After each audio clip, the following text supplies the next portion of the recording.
están? Buenas tardes, qué gusto y qué placer acompañarles. Soy Paola Pérez. Bienvenidos a Temas del Día. Momento de revisar y presentarles nuestra pregunta. La tienen en pantallas. Cuba superó el 1.000.000 de vacunados contra la COVID-19 con las 3 dosis de Abdala o Soberana. Les preguntamos, ¿a qué atribuirías estos niveles de inmunización? Participen con nosotros, opinen a través de nuestras cuentas activas en la red social Twitter, @PaolaPTelesur, @TemasTelesur. Procedemos a leer las respuestas de nuestros usuarios que nos escriben a esta hora de la tarde. Por ejemplo, el usuario Alex Roda dice: a la disciplina de su pueblo por vacunarse y a la eficiencia de sus centros de tecnología por producir la vacuna necesaria. Tenemos más respuestas.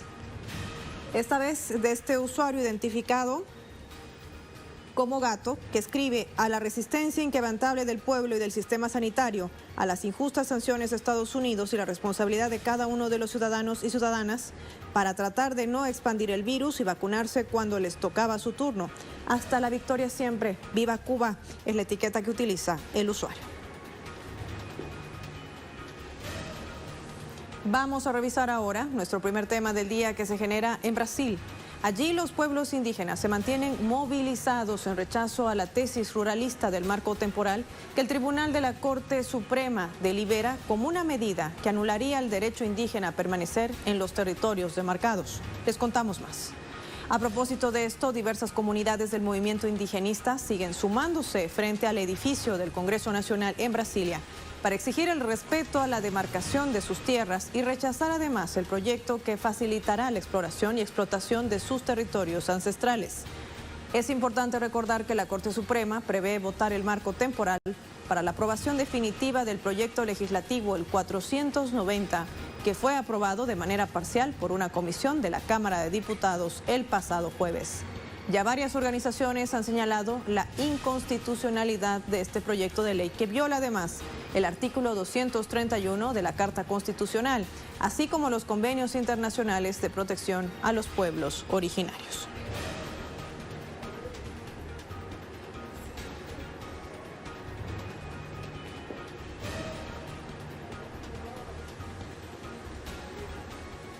A esta hora enlazamos con nuestro corresponsal hasta Sao Paulo, Ignacio Lemos, en directo con nosotros para ampliarnos los detalles de esta votación. Hola Ignacio, bienvenidos. Cuéntanos, ¿cuál es el panorama a esta hora? Saludos Paola. Durante la jornada de hoy se está llevando a cabo quizás uno de los mayores levantamientos indígenas del siglo. En varios puntos de Brasil se están movilizando con bloqueos de ruta, con manifestaciones en sus comunidades, inclusive con actividades en las ciudades e inclusive con una gran manifestación con 800 representantes indígenas frente a la Corte Suprema de Brasil, donde en este momento se está llevando a cabo el juzgamiento de la tesis del marco temporal. Como decías, una medida impulsada por los sectores del agronegocio brasileño, los sectores del lobby ruralista brasileño que pretenden avanzar sobre las tierras indígenas con una medida que es una suerte de malabar jurídico para conseguir que las comunidades indígenas que no puedan comprobar su permanencia en 1988 en sus tierras indígenas pierdan el derecho a sus territorios. Esta medida jurídica además tendría efectos sobre otros ataques contra los pueblos originarios dentro del marco institucional. Como bien decía, la medida también, el proyecto de ley 490, que prevé la retirada de los pueblos indígenas, la anulación de la demarcación de sus territorios para dar lugar a actividades del agronegocio, actividades inmobiliarias, actividades de la minería, que son apoyadas por el presidente Jair Bolsonaro. Ya decía Jair Bolsonaro sobre el principio de este año que su principal objetivo en la Cámara de los Diputados era que se logre la aprobación de estos proyectos que permiten la minería en las tierras indígenas, algo que se contrapone a la sobrevivencia de esos pueblos y además a la protección de áreas que son estratégicas para la preservación ambiental, no solamente de Brasil, sino los efectos que tienen sobre la región sudamericana y también sobre el planeta. Un punto importante es que durante la jornada de hoy también se presentó un super pedido de impeachment por parte de movimientos sociales, sindicatos, sectores de izquierda e inclusive sectores que ya abarcan el espectro desde el centro hacia la derecha para pedir la salida de Jair Bolsonaro. Entonces todo esto ocurre al mismo tiempo durante la jornada de hoy en Brasilia, llevando a cabo una manifestación que encuentra a los pueblos indígenas y también a sectores movilizados por la salida del presidente Jair Bolsonaro ante repetidas denuncias por corrupción y también ante la falta de medidas en el marco de la crisis sanitaria que vive el país por COVID-19. Paola. Queremos agradecerte, Ignacio Lemus, por el panorama tan completo, no solamente el contexto, sino también la actualidad informativa de esta masiva movilización indígena que exige el respeto de sus territorios, que forman parte además indiscutible de su identidad allí en el gigante suramericano. Gracias, Ignacio. Y vamos a revisar en contexto también un estudio que ha realizado el Instituto Brasileño de Geografía y Estadística sobre este reconocimiento que releva la política de reconocimiento y demarcación de tierras indígenas como una estrategia sostenible. Tras consultar a otras organizaciones ambientales, este instituto reconoce los territorios correspondientes a 173 grupos étnicos que están centrados en la conservación de la biodiversidad y el control de la deforestación. Este estudio además destaca que los pueblos indígenas realizan una gestión ancestral de sus recursos naturales, a tiempo que protegen el 27% de los bosques y promueven la circulación atmosférica de las masas de aire en la región amazónica. El documento denunciaba que la invasión de sus territorios constituye una de las mayores amenazas para la reproducción de los grupos étnicos, además de la conservación de la Amazonía. Y de acuerdo a estas denuncias por parte de organizaciones defensoras de derechos humanos, indígenas y ambientales, la proclamación de esta ley que hacía referencia a nuestro corresponsal, la 490, tendría efectos negativos y directos sobre las comunidades indígenas. Entre ellos, anularía el derecho de los pueblos originarios a ser consultados sobre el uso de sus tierras. El gobierno tendría además el derecho de otorgar el acceso irrestricto a los recursos naturales, incluyendo actividades extractivas como la minería y la agricultura comercial. Además, permitirá a que grandes madereros, mineros y ganaderos ocupen estas extensiones de tierra en la Amazonía.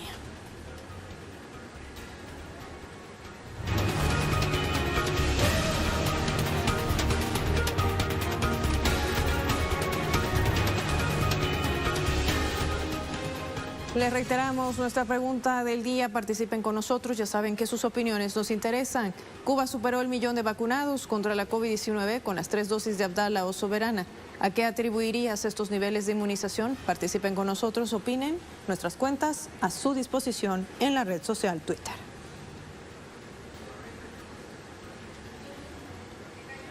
Y nuestra imagen del día de hoy nos lleva hasta México, específicamente al estado de Hidalgo, donde decenas de activistas de la denominada Marea Verde y otros colectivos feministas estallaron en expresiones de júbilo por la aprobación de la iniciativa a favor de la interrupción legal del embarazo hasta las 12 semanas. El estado se convierte entonces en la tercera entidad en ese país, junto con Oaxaca y la Ciudad de México, en el que se permite el aborto legal sin importar su causa hasta las 12 semanas o 3 meses de gestación. En cuanto se ha leído este dictamen, forma parte de la circulación de estas imágenes también a través de las plataformas digitales, una de ellas muy movida, como es la red social Twitter.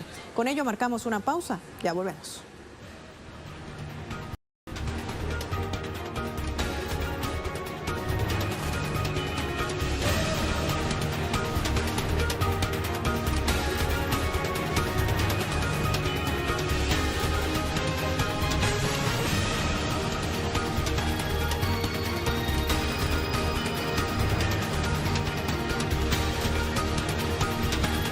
Gracias por informarse con nosotros. Nuestro segundo tema se genera en Cuba. El país ha superado ya más del 1.000.000 de vacunados contra la COVID-19.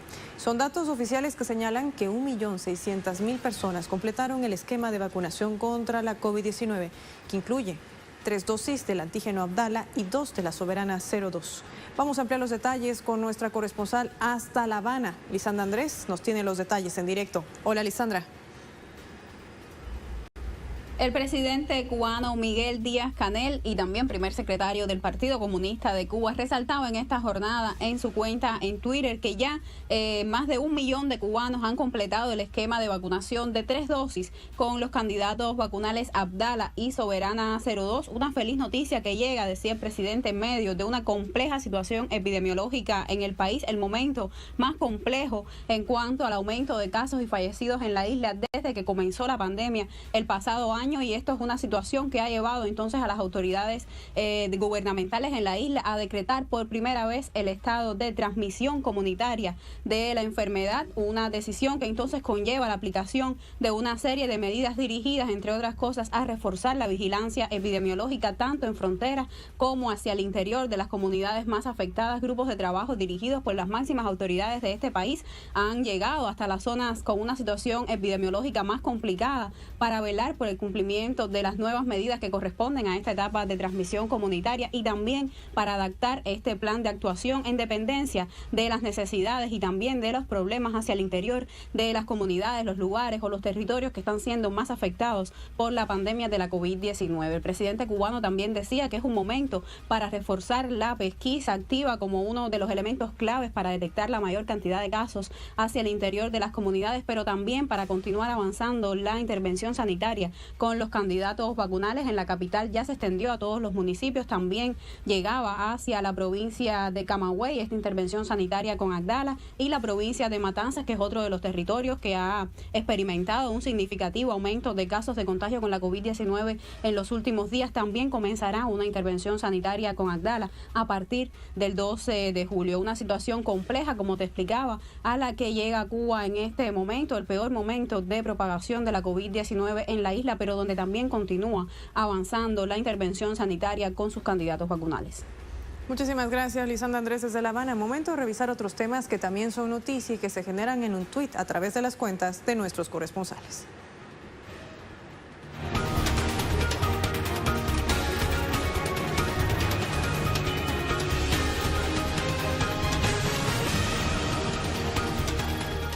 Nuestro corresponsal desde la capital de Colombia, desde Bogotá, Hernán Tovar, está informando que organizaciones de derechos humanos en Colombia acuden a instancias internacionales para dar cuenta de las violaciones a los derechos humanos por parte de la Policía Nacional en el marco del paro, dice nuestro corresponsal.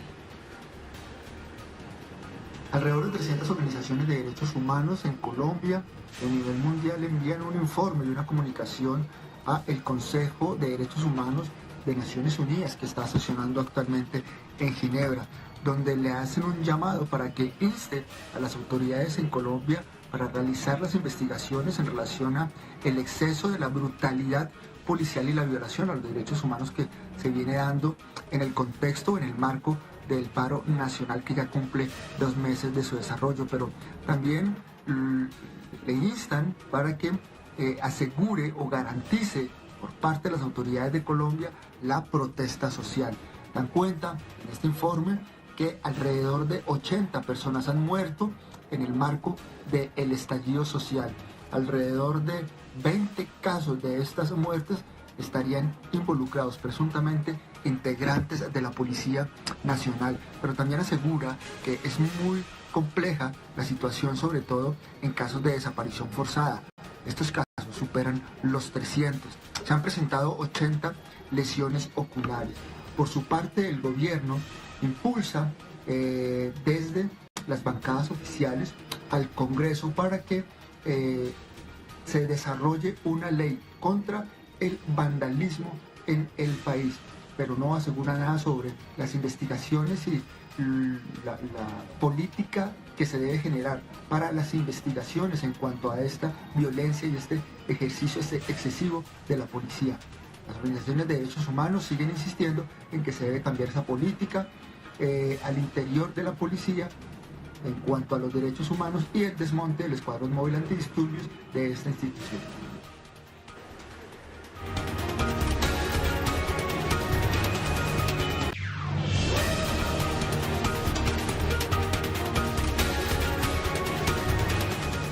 Nuestro tema de desarrollo se ubica en el gigante asiático, en China, país que se alista para la celebración del centenario del Partido Comunista, este 1 de julio. Un evento que tendrá lugar en la plaza de Tiananmen. Este es considerado además como el acontecimiento más importante del año por tratarse del partido gobernante en ese país. Vamos a enlazar con nuestra corresponsal hasta Beijing, hasta China, Iramsi Peraza, con todos los detalles. Hola, Iramsi. Saludos, efectivamente, pues restan menos de 24 horas para las celebraciones principales por el centenario del Partido Comunista de China, mañana 1 de julio, considerado el evento más importante del año aquí en el gigante asiático por tratarse del Partido Comunista de China, la organización política gobernante del país y la que ha liderado además la transformación del gigante asiático de un país atrasado a la segunda potencia mundial. Ya está confirmado que en el evento de mañana que se realizará en la emblemática Plaza Tiananmen de Beijing, pues Xi Jinping, secretario general del partido y además presidente de China, pronunciará un importante discurso donde se creará un recorrido por los logros más importantes del partido, y los expertos consideran también que el gigante asiático podría anunciar la meta de que consiguió el objetivo de construir una sociedad modestamente acomodada en todos los sectores, un hito importante para el gigante asiático que comprende lograr un desarrollo y un avance en la mayoría de los sectores, y que había sido uno de los objetivos esenciales que se habían planteado los comunistas chinos para celebrar el centenario de su partido. Durante la jornada de hoy, las autoridades partidistas de China informaron además que en los últimos años la militancia del Partido Comunista de China ha continuado creciendo además, y que ya son más de 95 millones de miembros en el partido del gigante asiático, la organización política gobernante más grande del mundo con más de 95 millones de miembros. Las autoridades de China han insistido además en que este evento se realice también bajo estrictas medidas sanitarias, aunque la COVID-19 está prácticamente controlada aquí en el territorio chino, y todas las personas que participen en el evento de mañana, incluidos los equipos de prensa, incluido nuestro equipo de Telesur, pues nos encontramos, como ven, en un sitio ya de cuarentena, un sitio de aislamiento, y además todos han tenido que pasar por varias rondas de pruebas de ácido nucleico. El Partido Comunista de China ha recibido también numerosas felicitaciones por este centenario de organizaciones, líderes y personalidades internacionales quienes han destacado los logros del partido en este siglo de vida. Pues hasta aquí toda la información. Nosotros, por supuesto, seguiremos al tanto de todos los detalles. Muchísimas gracias, Irancy Peraza, nuestra corresponsal desde Beijing, que recordemos además hay actividades previas a este gran aniversario que se va a celebrar este 1 de julio. Pues el martes 29 el propio presidente de China, Xi Jinping, entregaba medallas al mérito a 29 miembros del Partido Comunista de China, a quienes también ha calificado por su contribución y aporte al pueblo asiático. Así se conmemora entonces este nuevo aniversario del Partido Comunista de China. Momento de revisar ahora nuestra pregunta del día y sus respuestas.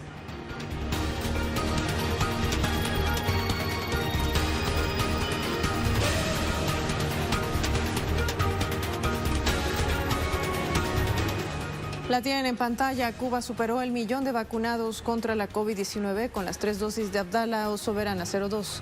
¿A qué atribuirías estos niveles de inmunización? Era nuestra pregunta de esta jornada. ¿Qué dice el soberano? Leemos sus respuestas en vivo. Salvatore del Rey escribe: Cuba se ha dedicado a desarrollar su industria biotecnológica en medio de uno de los bloqueos más extensos contra cualquier país. Es de esperarse que un país con la característica de resistencia continuada logre esta hazaña, dice el usuario. Miguel Bolaño dice: se debe a los avances en la medicina pese al inhumano y terrorista bloqueo por parte de Estados Unidos. También hay que tener en cuenta que en el socialismo el bienestar y la dignidad del humano están por encima de todo, y en el capitalismo prima la explotación del ser humano. Así opina este usuario. Más respuestas. Caramacate escribe: ¿a qué tienen relativamente poca población y a qué es un pueblo ordenado? Hizo bien la Revolución Cubana en invertir en salud, dice el usuario. Más respuestas. Ponemos otra, por favor, en pantalla. No la tengo, ahí está. Nuestra compañera de labores, Tatiana Pérez. Es un logro. Un pequeño país del Caribe bloqueado hace 60 años por Estados Unidos y el único de la región con 2 vacunas al servicio de todos y todas. Es parte de una política pública de salud y ciencia sostenida en el tiempo. Me levanto y aplaudo, dice nuestra compañera de labores. Más respuestas. La tenemos en pantalla. Cristian Ceballos dice: se le atribuye a un pueblo consciente de su historia, una que está dispuesta a defenderla a toda costa. Cuba es una demostración de amor por la vida y de lucha incansable. Utiliza esta etiqueta, Cuba por la vida, y la imagen, por supuesto, de una de las vacunas desarrolladas en la mayor de las Antillas. Por último, Elimar González escribe: a la gran resistencia que ha tenido el pueblo cubano, Cuba salvando vidas. Arriba Cuba, una etiqueta que también utiliza la usuaria en esta oportunidad.